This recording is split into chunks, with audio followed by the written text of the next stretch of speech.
Les amis, est-ce que vous vous rendez compte que même Achraf Hakimi, le capitaine de l'équipe marocaine, a refusé le fait de recevoir le trophée de la CAN? Laissez-le au peuple sénégalais en fait. Il a refusé le fait d'avoir le statut de champion d'Afrique.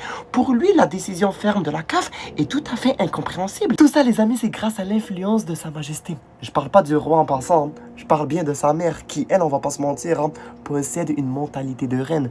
Une mentalité remplie d'honneur, remplie de principes et de valeurs et une mentalité que tous les Marocains devraient avoir. Parce que oui, il y a quelques jours, nous avons vu une bonne partie des Marocains en train de commettre la honte au sein de notre nation. Ma mère m'a dit de refuser le trophée de la CAN. Je le refuse officiellement et j'espère que mes coéquipiers feront de même. Nous avions une chance de le gagner, mais nous ne l'avons pas saisi.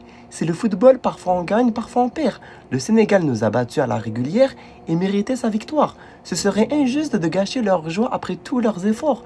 Je respecte la décision de la CAF, mais je refuse officiellement le trophée. Je n'ai pas gagné la CAN 2025. Félicitations encore une fois au Sénégal. Eh les amis, je vous le jure, en tant que Marocains, nous avons mis les pendules à l'heure face à ce constat stratosphérique.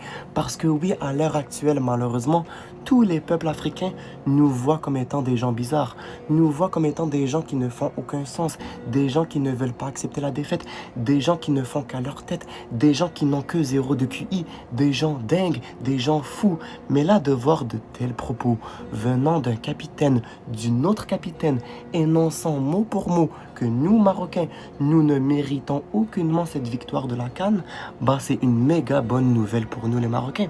C'est une extrêmement bonne nouvelle pour nous les Marocains. Et s'il vous plaît, il ne faut pas oublier ceci. Il ne faut pas oublier le futur.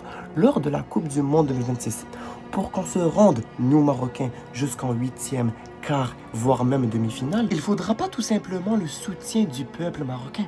Il faudra aussi le soutien du peuple africain. Et pour que le peuple africain nous appuie lors de la Coupe du Monde 2026, il faut penser à eux en bien. Il faut leur souhaiter à eux aussi plein de réussite et plein de succès.